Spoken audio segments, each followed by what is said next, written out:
Hello, everyone. Welcome to the Game Junk Podcast, episode 163, recording on Monday, September 4th, 2023. My name is Frank. My name is Sean. And my name is Andrew. And today we're going to react live. So if you're listening, you might want to go to youtube.com/GameJunk. The first 20 minutes or so will be a reaction to the Mario Brothers Wonder Direct 8/31/2023. We need official naming here. And then we'll get into what we played, including some early access to Starfield. And both of you played Sea of Stars, I believe, which I have not yet. So big show. How you guys doing? Great. Good. Starting to get back into gaming, I feel like. It's all coming together. I can't wait. I'm the exact opposite. I have not gamed in about 4 days, and I'm going through. I did take 8 days off, so this is now. I gamed for 2 hours today, so that feels like I'm gaming hard. Nice. I did early access for Starfield, and I have not gamed since that Thursday night. So, anyway, let's just hop right into this Mario Brothers Wonder Direct. Are you guys ready to go? I can't Absolutely. wait. Fresh take for me. I have not seen this yet, so Okay. I'm excited for this 15 and 17 seconds. Sorry, that was my best snap for Nintendo Switch. And away we go.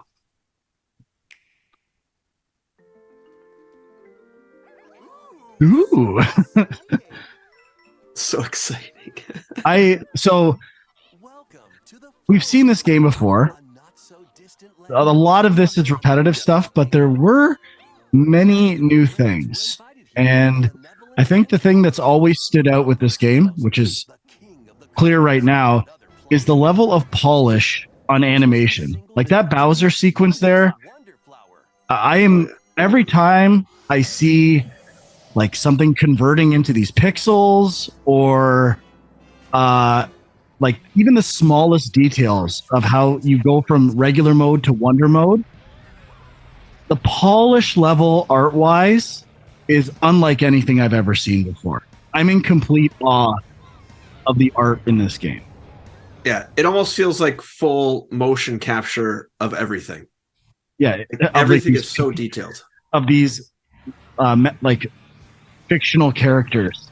It feels so real. Now, we're starting to get a hint of the only thing I'm not crazy about in the game so far, or my least favorite thing, which is the use of text.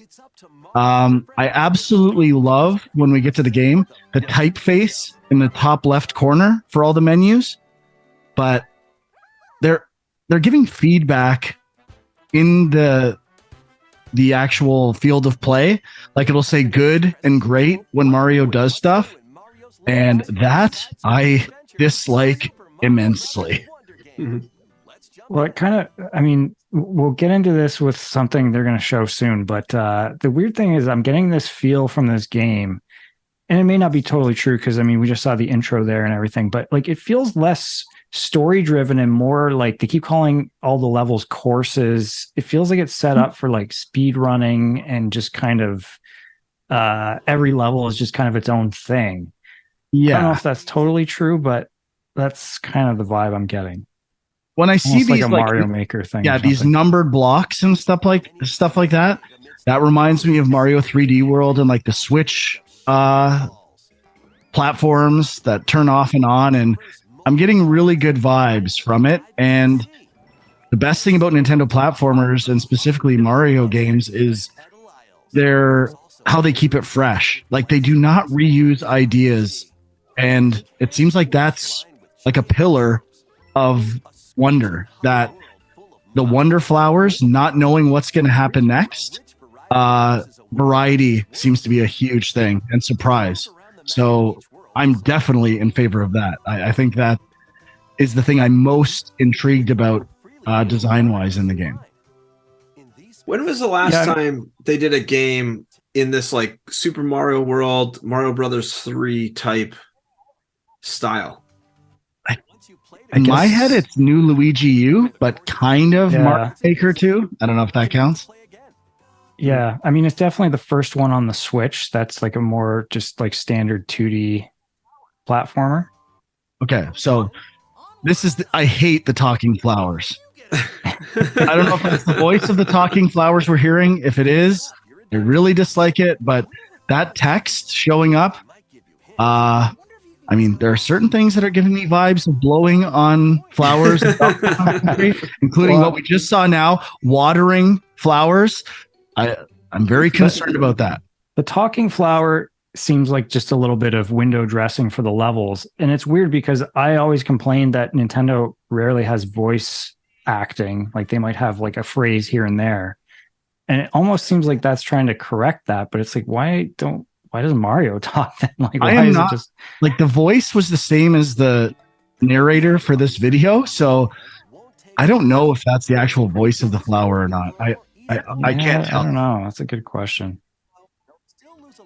When you were talking about this game being a speedrunning kind of thing and Mario Maker like, I was kind of expecting it to drop halfway through this, like you can build your own levels. Yeah, or announcing DLC for that. And we'll talk about that a bit more later. This is my favorite part of the whole video. The enemy animations and designs, like these melon piranha plants, I love.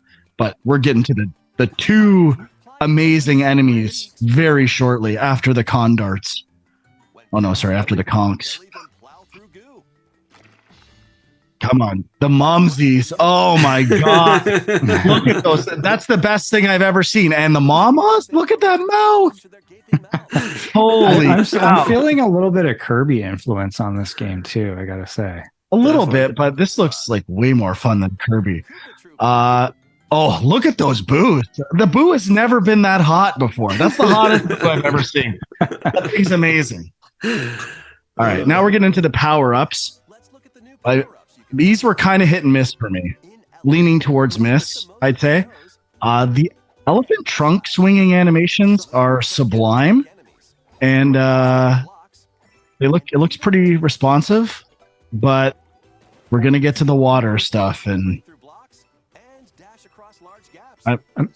the water stuff is the only, like, other than that, it kind of feels like Tanuki Mario or something like that. Like you can just swing your tail at people.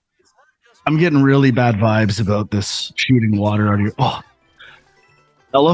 I totally forgot when we saw Elephant Mario that it's going to be like cat suit, every character. We're going to get elephant versions of everyone, which I absolutely love. Okay, got to stop.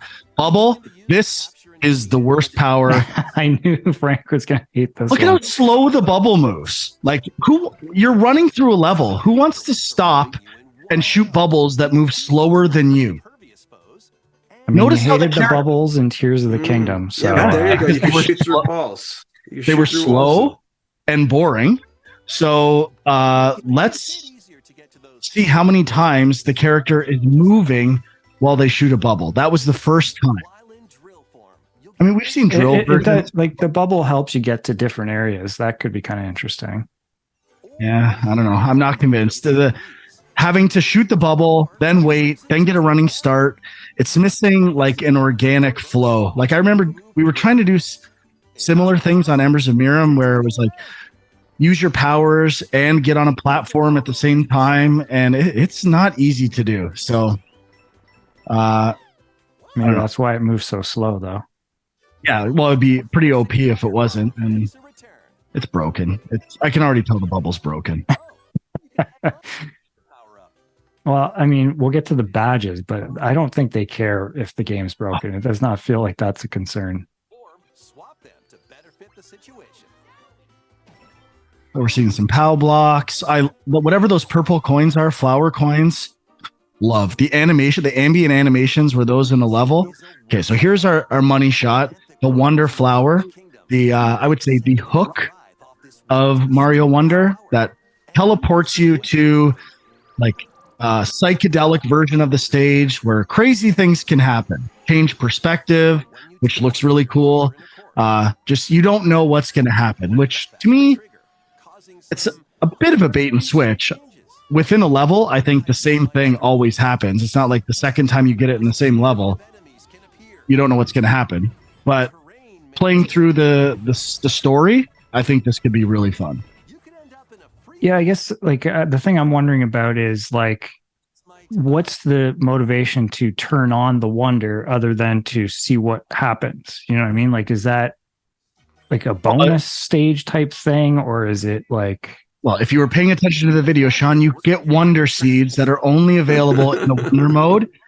You also get wonder seeds for completing levels, which is basically the equivalent of stars. So it's kind of, oh my God.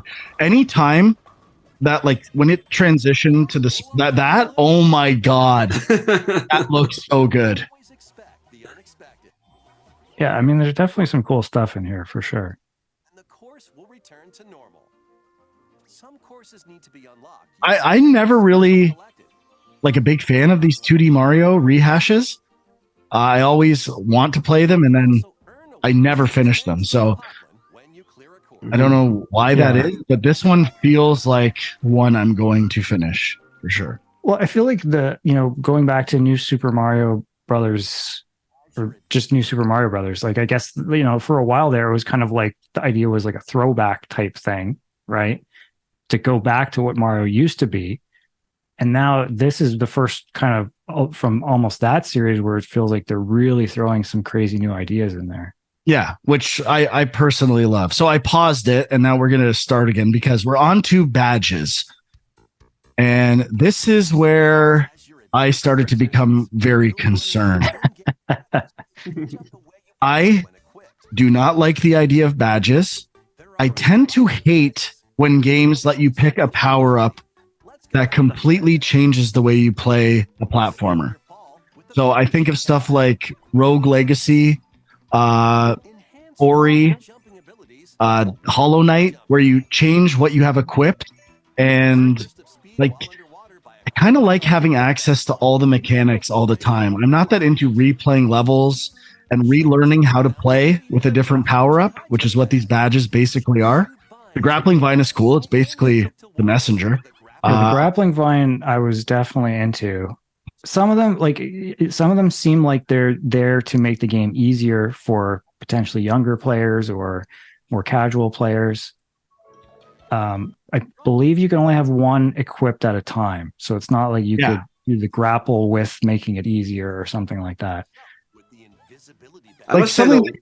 So go ahead. Sorry, Hawk. One of the all the examples they showed, though, it looked like the levels were pretty tailored to the specific power up. So I have a feeling that, most of the stuff you'll be using the power ups or badges, whatever they're called, are for very specific cases where you need to use a specific one. I mean, maybe they'll have something later on where you're like, go crazy and use this wherever you want. But I have a feeling these, see badge challenge, I have a feeling there'll be special levels that are specific to a certain badge that you need to do. I don't think it's going to be like, here's a free for all in the game with whatever badge you want. Yeah, I agree. I think that badge page they're showing you is just all the badges you've earned, not necessarily that you can equip at any time. Other than the badge challenge levels, I'm pretty sure you can use any badge on any level, which kind of makes sense they showed an invisibility one and a speed running, you run the entire time, which I think is an interesting way of framing for specific challenges, beat all these levels on invisibility or something streamers might do. So I get it from that perspective, but I'm most intrigued, kind of leaping from what you said, if they take these badges and have specifically curated levels for them, kind of like how Kirby does it with particular hats or whatever. I think those can be really fun. So I trust Nintendo will find the fun in many of these badges. I think they found the fun taking all the psychedelics they took to come up with these mechanics. Yeah, they look pretty, although I'm definitely seeing a lot of borrowed stuff from indie games, which is interesting. I'll just say this, they're showing co-op stuff right now. I have never given a shit about co-op in Mario games. I know it's probably more of a family thing to do. But the one thing they're about to show, the standees for single player to revive yourself, I don't know how it'll work practically, but it's kind of a cool idea. recognize a Yoshi. Yeah, and I guess well, I think look they're at this going to show Yoshi the, on Yoshi action. Come on. Yeah, that's pretty cool. Yeah, I thought right now they showed 2 Yoshis, like you can ride Yoshi and Yoshi can ride Yoshi. I thought they were going to do 4 Yoshis, like 4 can stack. Then they went to elephant on Yoshi, and that's pretty funny. So the online play. So I think what they're going to show, one of the things like you were mentioning about reviving somebody who died, which you can do in local multiplayer, but apparently there's also this online multiplayer mode where they're calling them live player shadows. So you could, as you're playing the game, if you're playing online, other people are playing the game and you're seeing them in your level. And I guess if you die, somebody can come along and help you and revive you. No, you have to move yourself to them. Like you have the ability to move, and maybe they can see you and know you're trying to get to them, like a downed mechanic in Gears or something like that. But I think it could be good. I love the look of the standees. But I have to say, the live shadows, I'm sure you can. I want to turn that off, most likely. It seems like it was really cluttering the game screen. When you come into contact with an online player or their standee, you'll see their username. So this feels like somewhat borrowed from Death Stranding. The idea of assisting people within levels and building a reputation. In my limited experience with that game. They did say, like I read a separate interview where they tried to make local multiplayer in particular a little bit less frustrating. So it's like you can't like pick people up and throw them off the edge of the screen or like kind of fuck with people as much. So I guess that's a good thing in my opinion, but maybe some people like that stuff.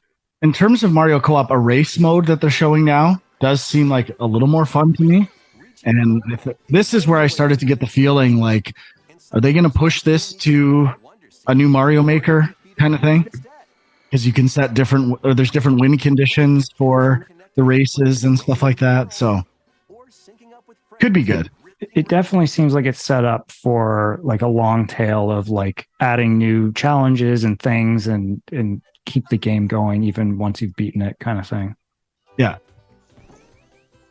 The art style I know the Switch is dated and performance is not great on some stuff, and it seems to be bringing development down for cross-platform games, but God, this game looks good. Like it looks so good. The animation is so good. It kind of gives me the feeling of like back in the day when you would be playing your shitty Nintendo and then you'd go to like an arcade and you'd see just something incredibly better than anything you see at home. And I don't know, like the animation is just so fluid. Yeah, it just looks incredible. I mean, there was one where Toad dove into the water and like just like the arc of entry he takes and his body motion as he dives in and then comes up, it's just so fluid. It just feels so natural. I'm kind of amazed that it looks as good as it does. The animation is just so unreal. And there was another time there where like the elephant got bumped and then it almost looked like it was shocked that it got bumped, like it was surprised. Yeah, like even the trunk animations for all the stuff, like it's so detailed. And I know that shock animation, the way like when you grab those pulleys, watch like it's not like a straight line. There's like that's crazy. That is so good. Yeah. So much detail.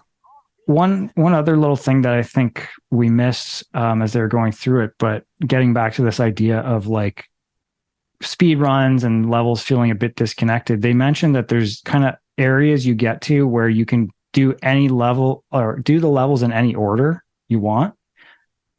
So I assume that there's still groups of things you have to go through in order, but within those there may be like 5 levels or something, and you can do those in any order you want. Yeah. Oh, sorry. Yeah, there is like almost like a hub and spoke where you go in order, and then you can play how, like you said, whatever level you want.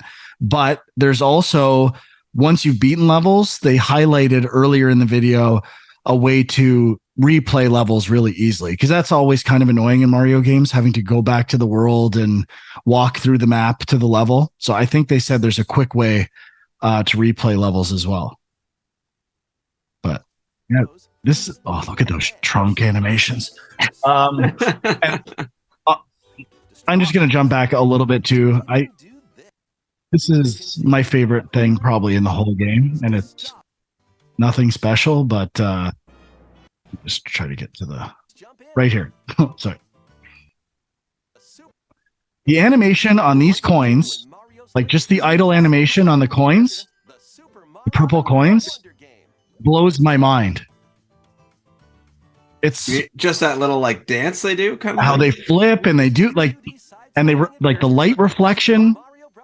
The world does seem a lot more alive than in previous Mario games. Yeah, that's like Sean, you hated that in Spider-Man, so like this is your game. The world, like it's full of life. Exactly. But I think October 20th we saw as the release date, big day. Also, I didn't even think about it. Spider-Man 2, Marvel's Spider-Man 2, pardon me. And Sean, I think it's going to come down to which world feels the most alive that you're going to play that weekend. True. We'll have to see. It's on you now, Marvel or Sony. So Sean's coming for you. All right. I'm going to stop sharing this video. They also showed a new OLED Switch Mario Edition, which who cares? You're not buying it? Certainly not. Wow. That's Super Mario Brothers Wonder. And I'd say it is my most anticipated game for the rest of the year. Looks pretty good. I mean, I'm definitely looking forward to it. I don't know if I'm more or less excited now. That idea of the just playing levels for speed run type stuff, I'm not as into that. But the look of it was pretty impressive. Mm-hmm. They didn't show much in the way of like, in like Super Mario World, there's a lot of hidden areas and stuff. They haven't really showed anything like that yet. And even the maps, there's no indication that there's any sort of like hidden paths or alternate paths you can find. So that might be a little bit of a letdown, because that was always fun to find those sort of extra little things. But I think I want to talk about that, because I feel like that's why I never get into the new Super Mario Brothers games, because Super Mario World, the whole idea of the integration and the Star World and the shortcuts, and my favorite thing in that game, hands down, is getting a key, putting it in the keyhole, and having it go up and come back down. Oh, definitely. And, like, it never felt like those new Super Mario games had elements of like connectivity and a bigger sense of the game. So I do agree. I hope there is more stuff like that in this. And I think there is. Like, they showed how that you can use the bubbles to kind of get like a traditional warp zone above the screen in a Mario game. It wasn't a warp zone, but I feel like it was calling back to the original Mario Brothers. And yeah, I agree. That's the one thing I would hope for. Yeah, I did. In that interview I was reading, they specifically said the whole thing with this game, the inspiration behind it was to try and get the feeling of those kind of secret hidden areas, but like for the modern kind of internet age. So it's like, I don't know exactly what that means, but I guess the idea being like, it's stuff like there's so much stuff, you're always discovering things, and it's not just somebody tells you on the playground, this is the secret. There's more to it than that. So, I mean, sounds like at least they're thinking about it. Yeah, it's coming out very soon. So don't forget, Nintendo vouchers, good deal. If you plan on getting this or the Mario RPG or another Nintendo game, look into Nintendo vouchers. Okay, that's going to do it for that reaction. And let's get into what we played. Should I do Starfield first, or do you guys want to do Sea of Stars first? I think everyone wants to hear about Starfield. Mm-hmm. So it might be a little disappointing because it's only 2 hours of early access that I played, maybe 2.5. And part of that is character creation, which takes a while. But I guess I was surprised by the fact that it feels like a traditional Bethesda game. Like, it doesn't feel that different than Fallout or Skyrim or other games I've played. Just obviously reskinning it in a sci-fi way. But that to me is the most appealing thing of the whole game. We heard the music at the opening night live. I love the music, but my favorite thing in the game, hands down, is the aesthetics. Like when you go into the ships and like just like bases, for lack of a better word, an area, like it feels so authentically sci-fi and unique, and like all the display panels are very densely populated, and like it feels, this could just be the starting areas, but it feels like there's a lot going on and like a real place. So that has been above and beyond what I expected. The interactions with characters, dialogue was pretty good. Like the animation has never been great on those, but I've enjoyed it more than previous ones. The combat is pretty standard for Bethesda. Like the gunplay didn't feel all that great to me. And that's what it always is to me. But the last thing I'll mention is the space fighting, where you get into like some dogfights pretty early in the game. I love that. I thought that played really well. It was kind of fun. I'm not a big, like, I didn't play TIE Fighter and a lot of space flight sims or combat sims. So I thought it was pretty well done, and I enjoyed the space combat. Still, there's a lot to learn. And I think one of the good things about the first hour and a half is it pretty quickly throws mechanics at you. Like within the first hour and a half, I feel like I've done probably 90% of the mechanics in the game and gotten a taste of them. Where in previous Bethesda games, like it can be like getting out of the vault, it takes some time, or out of the dungeon in Oblivion and stuff like that. Like it felt a little repetitive, and this was like, let's get the player into the world and doing stuff pretty quickly. So I appreciated that. I'm not sure how much I'm going to play this game, because ultimately it is a pretty typical Bethesda RPG, which is typically not my bag or my jam. But this is the closest one we'll probably get. Like, I like scanning stuff. I like the sci-fi feel, and it was playing pretty good on PC. Having a widescreen monitor was immersive in the world, and it looked quite good. I had no issues. I remember when I played Fallout 4, it was pretty buggy, and this one, I didn't encounter a single issue in my 2 hours, and the menus look pretty slick. Have you been doing the main quest, side quests? How are you approaching? Just like the skimming the surface of the main quest. Okay. And I did a bit of exploration because there's a scanning mechanic for flora and fauna when you get on the planets. And I like stuff like that. It's not the best, but it's really nice in a Bethesda game. You just turn on the scan mode, and it filters out basically what's interactable versus what isn't, which makes navigating a Bethesda game a lot easier, because I'm always like picking up everything and trying to figure out what's important versus what isn't. So I really like the scanning.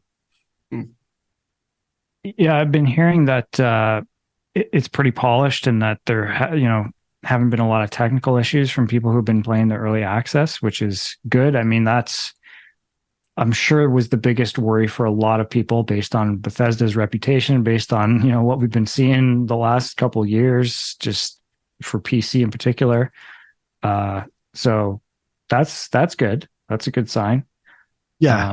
My biggest criticism would be the actual combat and like core mechanics seem relatively unchanged and not at like it's still what they were for the most part 15 years ago. Like they haven't evolved all that much. So the gameplay to me is not that engaging.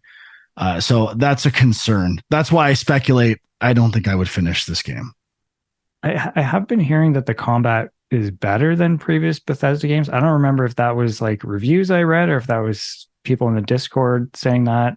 That seemed to be the vibe I was hearing, but I really don't know the specifics. Kind of reminded me of Cyberpunk in the way, like, just felt kind of loose. Not a lot of feedback for hitting people, and like I didn't feel connected to my actions. Like the feedback loop with the user interface felt like it could have improved a bit.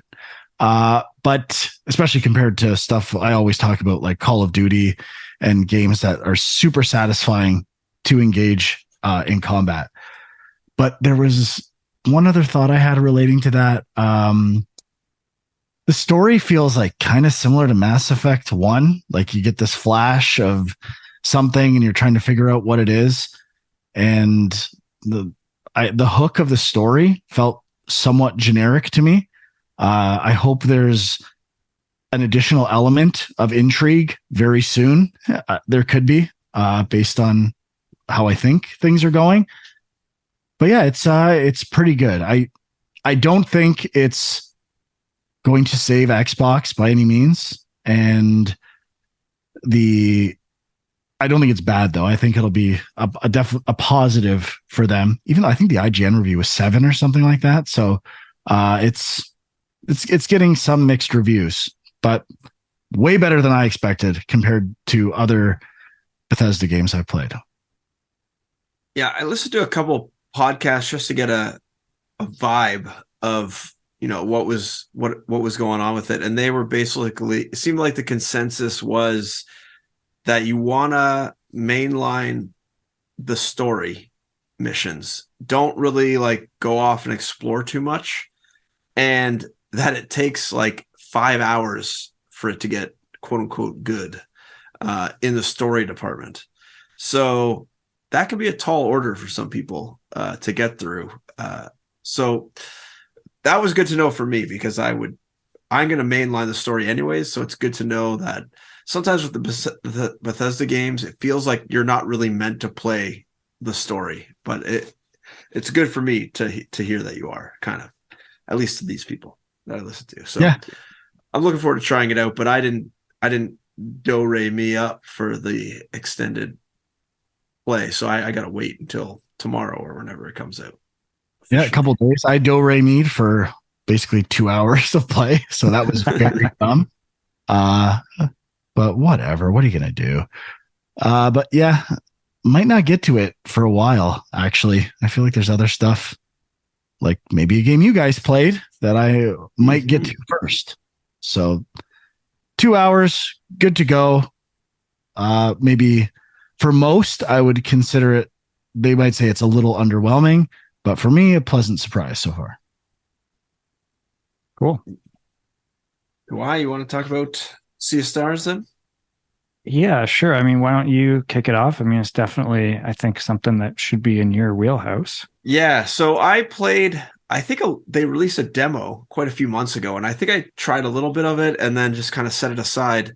But I played probably the first 2 hours, hour and a half of it, and I'm really enjoying it so far. It definitely is giving me that sort of Chrono Trigger vibe, which I'm positive they were going for. The art style is really nice. They put a lot of effort into the sprite work. You could tell, because they have the main characters, they have like kid versions of them in the tutorial area. And then while they're doing sort of like the Rocky montage of them training, they even have like adolescent versions Now, I don't know if those are going to come back later, but it seemed like it was a lot of work. It would have been a lot of work to just create like adolescent versions of the sprites to only use in this one like 5-second montage kind of thing. But the gameplay mechanics are really good. It takes all the elements of turn-based that I like so far. I like the Chrono Trigger combo system. It also takes into account like a Super Mario RPG style active attack and defense button press combo. A lot of your special abilities also revolve around timing based combos with button presses, which I enjoy. Keeps you engaged through the turn-based battles a lot more than just mashing X or A or whatever controller you're using. And I really am enjoying just the strengths and weaknesses of enemies as well, which seems to be very common now, and I like it. And it doesn't quite have the Octopath Traveler break system where all their defenses are gone. It seems it's more about making their attacks weaker, but there are definitely that sort of element of it. The only other thing is I would say that the tutorial, which I would say is everything I've played, an hour and a half, is maybe a little long probably for most people, but I thought they really did a good job of introducing you all the mechanics in an interesting way. And I didn't ever feel bored or that it was going too slowly. So overall, really high praise from me so far. The only thing that feels a little tacked on to me is there's sort of like jumping mechanics and climbing wall mechanics and shimmying across ledges that made me feel like a little tacked on. Like there's no real point to them other than just to change the pace of exploration a little bit, which is fine. But at the same time, I'm hoping there's maybe some puzzles or something, kind of like Crosscode, where when you said all that stuff, it made me think of Crosscode. Yeah, so I haven't got to any sort of puzzles or anything based around the move mechanics, but I hope there is. So my follow-up question was going to be, as I know you're only an hour and a half in, but like comparing this to Crosscode, what do you think is going to be the Crosscode's a little different because Crosscode's a little more action oriented in terms of the battle mechanics. But right now, I was definitely getting Crosscode vibes while I was playing it. But it's hard to say. I like the exploration of Crosscode more, but I think I like the turn-based battles in this regard a little bit more. But it's very close in terms of my overall enjoyment of both games. It's interesting to me because like I saw the IGN review and it was like an 8. It didn't sound that enthusiastic. And I was just checking Metacritic and the reviews are really good. Depending on what console you go to, like the Metacritic is like 90 on some. So I also heard that they've sold over 100,000 copies. It's free on Game Pass and it's free on the PlayStation. So you have like they're selling a lot on Switch. Switch and probably Steam. It's on Steam, right? Mm-hmm. So I mean, Steam, you're getting yet again another example of this like Game Pass bump that happens. Or something. Yeah, that's interesting. It was on a lot of stuff at once. So yeah, I didn't play it yet. I can't believe I haven't. I'll tell you why in a second. But yeah, Sean, how about you? What do you think so far? Yeah, I mean, I'm enjoying it. I definitely am happy that there is just sort of the timing based stuff within the turn-based battles. Like it definitely reminded me, like you mentioned Super Mario RPG. It was reminding me a bit of the Mario and Luigi games, which I was a big fan of. And that's where also like some of that climbing and jumping stuff in the movement, I felt a little bit like what they did with Mario and Luigi. And I guess I like that, even though so far they haven't done much with it. And I've played probably about the same amount you have, Huck. Yeah, they haven't done much with it, but I'm just hopeful and glad that it's there because I feel like it does, sometimes it gets tedious in these kind of games, just walking from place to place. So having a little bit more exploration and interactivity with the environment helps. So I can't vouch for this, but in the videos I've seen, what I do love is it looks like the characters move pretty fast. Yeah, they do. And I love that. one other thing to mention is the map is very Chrono Trigger. It's basically a copy of Chrono Trigger. So if anyone has any, it's like a nice way where there's no random battles on like some overworld map. It's literally just, essentially like Mario Wonder is doing right now with, go walk from point A to point B in this basically just a stylized version. But yeah, I should also mention I played a little bit of it on my phone with xCloud or whatever they're calling it now. All my devices were being monopolized by children. So I played the first like half an hour or so on my phone with like an Xbox controller connected Bluetooth to it. And it played great. I would never really know I was streaming it. There's a little lag here and there, but really it didn't impact a game like this at all. So pretty good experience. Man, I've not played this.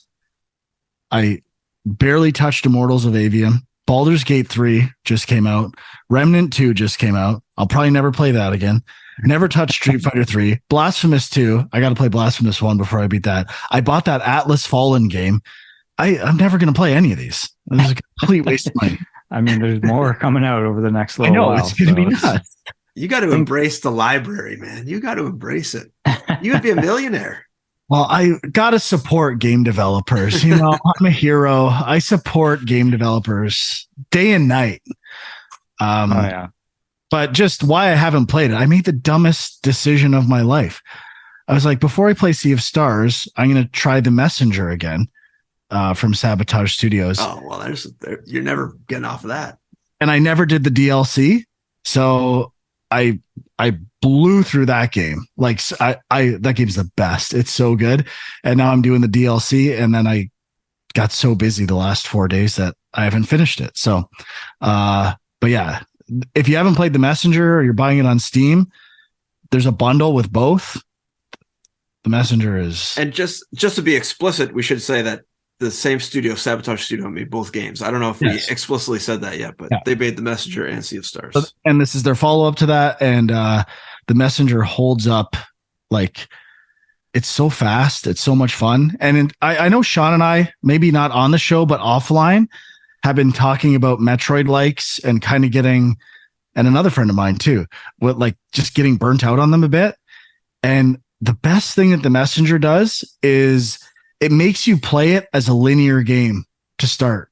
Like it's just keep going forward. And then at some point it opens up the whole map rather than giving you the illusion of this big map where everything's gated and you just find dead ends all the time. It's like, okay, I'm building some momentum, learning all the powers, and then it opens up the map. And every Metroid like should follow this model. Like let the player get used to it. And then when they have the ability to explore, let them. We should try to get these guys on the show. What was it? PAX East. I talked to them when I was with Embers of Miriam. So never know, but it's, I got to play it soon. I will play it very soon. Maybe tonight. No, not tonight. I got too much shit to do. Huck, Sean, anything else for you guys? I got one other thing. Nothing for me. I did play all of Venba, which is a pretty short game. Venba? Venba, Venba. This is on Game Pass. It was in like a bunch of Xbox presentations over the past couple of years. Oh yeah, I remember you this. Probably recognize it, but it's a cooking game, more of a narrative kind of game. I mean, there's not that much to it, but it's a cool little story about Indian family. They come to Canada, and they're kind of struggling to make a better life for their son, and their son's kind of like not having a ton of interest in his heritage and their culture and stuff, and he kind of just wants to be like everyone else at school. And so there's kind of this push and pull, and And but it'll give you a little bit of story, and then there'll be like a cooking segment, and because the mother is either, I don't know, there's always like a story reason for how the cooking works into it. And it's basically kind of a puzzle thing, because it's usually you'll have a recipe, but then some of the recipes are like smudged, or like there's a page missing or something. And so it's like you kind of see part of it, but you're not sure what the order is supposed to be, or which ingredients you're supposed to use. And you kind of have to figure it out. And, not super challenging. Some of it I just ended up having to use trial and error for, to be honest. But I really enjoyed it. It was like maybe an hour and a half. I mean, you could definitely play it in one sitting. I played it in two. And sometimes I wish there was more short little games like this. Really like the art style. And, the art style is super cool. Yeah. So it reminds me, it's going to sound weird, of Ren and Stimpy. Yeah, I can see that. It's like when you're looking at the cutscenes, it's a very clean art style, like stylized. And then when you zoom in on things, it's like super fine detail. And like when it would zoom in on things in Ren and Stimpy, it reminds me of that a bit. Yeah. Yeah. So, I mean, check it out. It's definitely something any casual gamer could pick up and enjoy, I think. So it looks cool. That's on Game Pass, you said? It is, yes. Nice. So I was just looking at Game Pass. 2 games I don't think we've talked about. I don't know if either of you guys played, but has anyone tried that Texas Chainsaw Massacre game that you guys were talking about playing? Or Sean's dying to. Yeah, I'll play it anytime, anywhere, but don't have anyone to play with currently. And what about Airborne Kingdom? Anyone tried that game? That doesn't sound I haven't familiar. heard of that one. Oh, no? Okay. I feel like, maybe this is more of a strategy game than I thought. It's a city builder. You're building. Okay. I thought management sim in the sky. For some reason, I thought we worked with one of the guys that did this game, but maybe not. Yeah, not my jam, but looks interesting. Is there a big release this week? Well, just Starfield's action release, I guess. Not. Yeah, just Starfield. I did see Gunbrella, I think, comes out next week. They just announced. Yeah. Oh my God. That's a mistake. Not the best window. That's a bad idea. But I mean, yeah, like what are you going to do? Like September and October are pretty jam-packed. November, I guess. Might as well wait for January or February by this point. Yeah, exactly. Umbrella looks really good. They've got some updated videos and stuff, and looking good. Okay, well, I think that's it for this week. Short and sweet. I thought it was gonna be long. It's one of our shortest shows ever. Yeah. Perfect. Oh well, what are you gonna do? Check us out on youtube.com/gamejunk. There's a Discord link on there. Comments, that's the place to be, where we'll check comments for stuff, or on the Discord. So thank you for listening or watching, and we'll be back next week. Bye-bye.